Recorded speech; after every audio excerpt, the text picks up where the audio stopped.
So if you look at the African continent as a whole, about 60% of the population depends on agriculture. But agriculture only generates about 25% of their income. And that is because very low levels of productivity. So agriculture in Africa and agriculture in Portuguese-speaking parts of Africa, the productivity is very low. In some cases, it is almost 10% or 20% of what other countries are able to achieve. So whether one looks at crops like maize or rice or wheat, or whether one looks at dairy or livestock, in all of these areas, productivity levels are very low. Now, if you look at the future, by 2015, this planet will have about 9 billion people. And we expect the demand for food to grow by about 60%. And so the question is, where is all this food going to come from?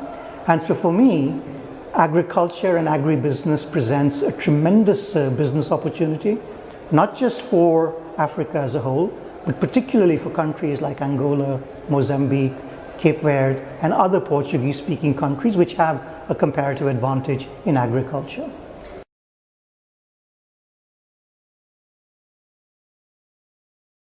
This is because the policy environment for agriculture in Africa is not the best. Agriculture is not really treated like a business. Agriculture is treated like a way of life. And so what happens is that people go into agriculture when they cannot find any other job. Typically what happens is people from rural areas, because they don't earn sufficient amounts of money, will migrate into urban areas. The rate of migration in Africa is more than 60%. And then when they don't find jobs in urban areas, they try and migrate to Europe. And we've seen what happens as a result of the refugee crisis and so forth. So the challenge for the policymaker is to make agriculture attractive as a business. And for that, you need to take care of the policy environment. If you take care of the policy environment, and here I'm thinking about land ownership, can people get access to land titles, access to finance, the right fertilizer, the right technology for seeds, banking systems, access to finance. If all of those are made available, just like they're made available to industry, then I think agriculture can become like a business, and then the rates of growth will also rise. It is not true that in every country in Africa, agriculture is not doing well. There are good examples of agriculture doing well in Kenya, Tanzania, Uganda, Ethiopia. Countries have shown that with the right policies, agriculture can grow faster.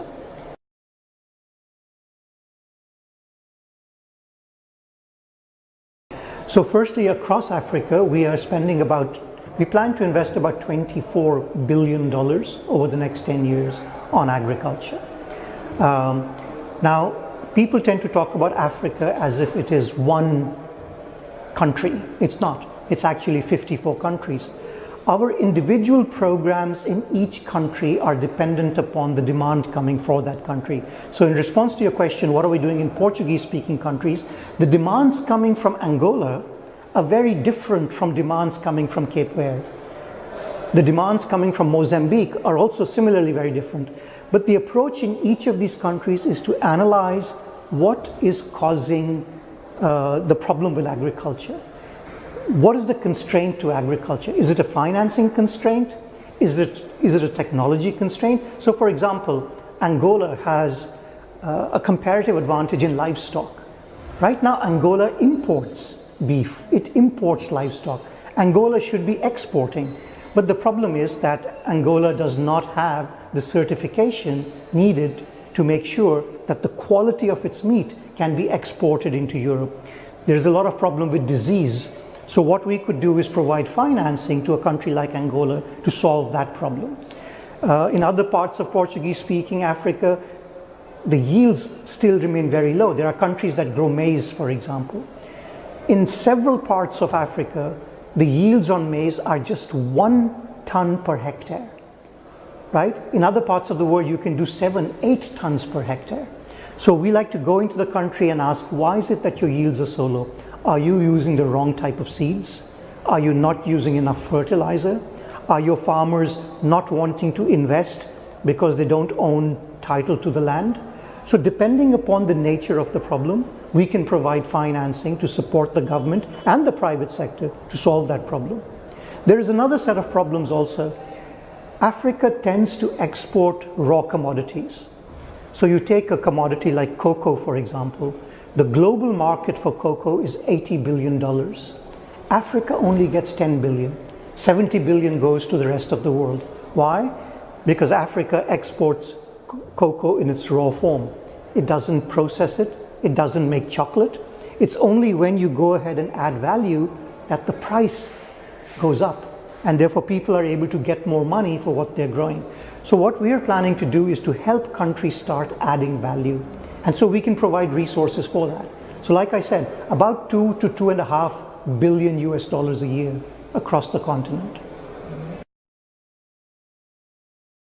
One is a program called a Program for Agricultural Transformation in Africa.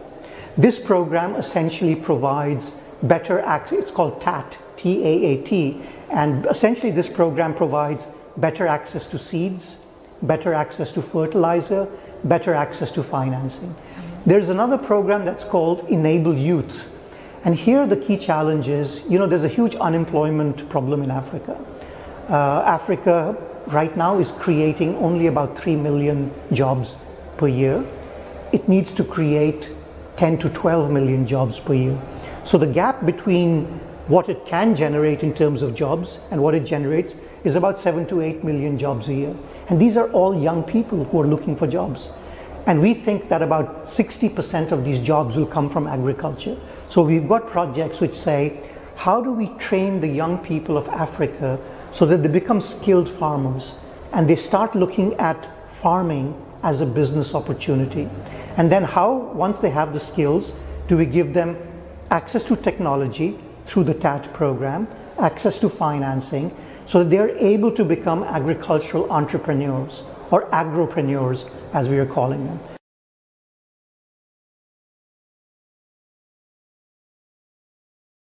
This is the program, and essentially what was agreed in Dakar was that all the countries will come to us with their programs and say, what is it that they would like us to finance? So far we've got about 32 countries, I believe. It's somewhere between 30 and 35 countries who've submitted programs to us.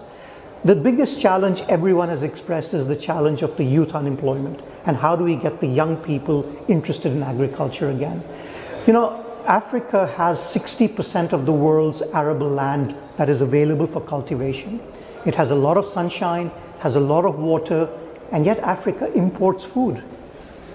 Africa should be exporting food. It should be self-sufficient and it should be exporting. So what these 30 countries or 32 countries have said is, we want to become self-sufficient in food, and after about 10 to 15 years, we actually want to be net exporters of food. So what we are trying to do following the Dakar conference is work with these countries to provide them with technology and finance to make that happen.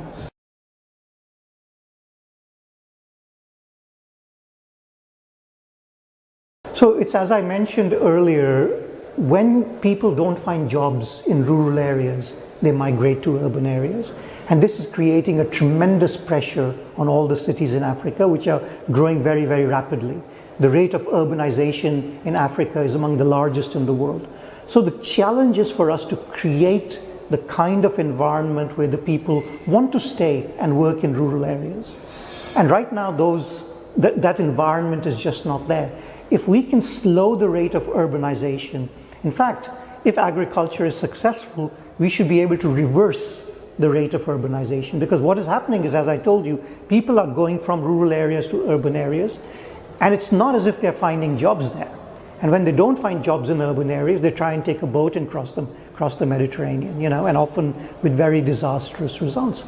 So the key challenge to dealing with urbanization is to get rural development going in a much more sustainable way through programs like I talked about. And we are quite confident other parts of the world have demonstrated that you can get agricultural incomes rising, you can get the yields to go up, and you can generate the jobs for young people, but the policy environment has got to be correct. And that's what we are working on.